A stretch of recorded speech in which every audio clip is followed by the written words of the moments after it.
Studies have shown that this drug prevents stroke. But does it work for patients in everyday life, away from the research setting? The story coming up.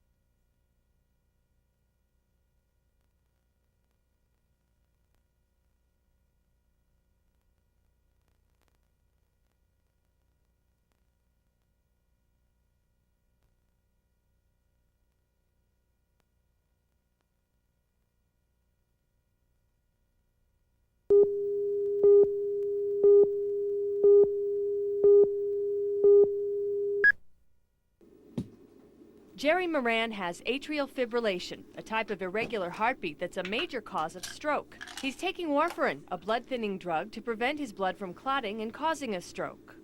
I've been on warfarin for a little over 2 years, and I haven't noticed any side effects. Warfarin has been shown to be effective in preventing stroke in carefully designed clinical studies of atrial fibrillation, or AFib, patients. But a new study in the Journal of the American Medical Association examines how effective the drug is in regular medical practices treating AFib patients. A study like ours tries to set a framework for trying to understand what the medical community and what real patients are likely to get out of these very important clinical trial findings. Dr. Alan Goh of Kaiser Permanente in Oakland, California, led the study, which was a collaboration with Massachusetts General Hospital, sponsored by the National Institute on Aging. Researchers studied more than 11,000 elderly AFib patients who were treated in regular clinical practices. After 3 years, they found that patients on warfarin had their risk of stroke reduced by 50%. Okay, very good. The benefit of warfarin increased as your baseline risk of stroke increased. Therefore, as you get to higher risks of stroke, you have a greater overall benefit if you take warfarin, while no significantly increased risk of bleeding. Bleeding in the brain is the most serious risk associated with warfarin, but this study showed the benefits well outweighed the risk. However, if you're going to take warfarin therapy, it's important that you be monitored carefully by your doctors to make sure that you are right at the right level. Jerry gets his blood checked every 10 days to make sure he doesn't have too much warfarin in his system. Otherwise, he doesn't think about his risk for stroke. Quite honestly, the thought of having a stroke is farthest from my mind, thank God. He thinks more about riding his motorcycle and hopes warfarin will keep him on the road to good health. This is Mavis Prawl reporting.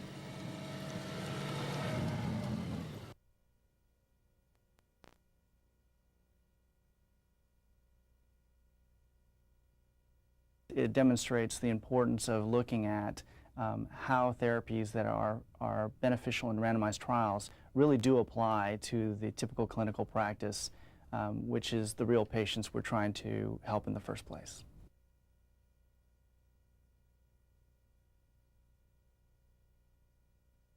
Warfarin therapy was associated with approximately 50% risk reduction in stroke and only modestly increased the risk of intracranial bleeding.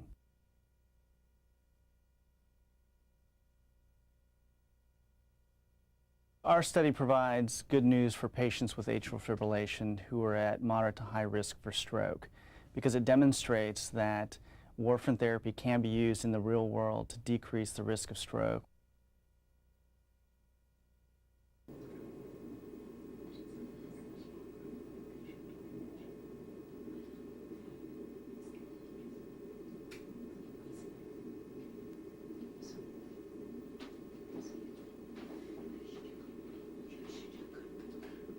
Okay, go.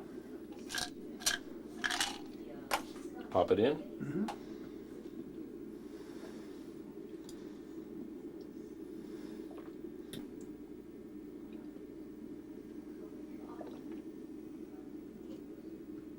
Okay.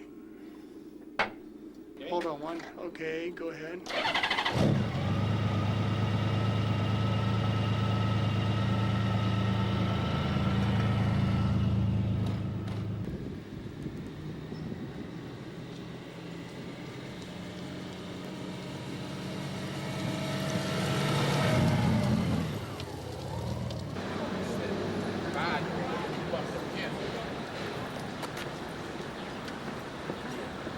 I don't think we need 5 minutes. You know what his last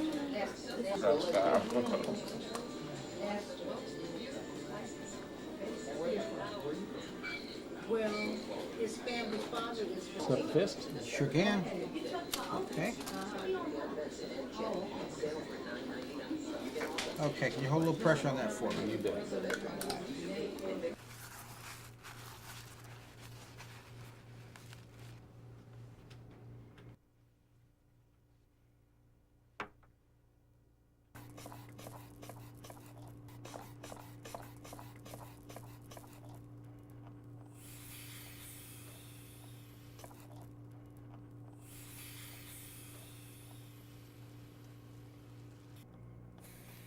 Okay, very good. Therapy or aspirin.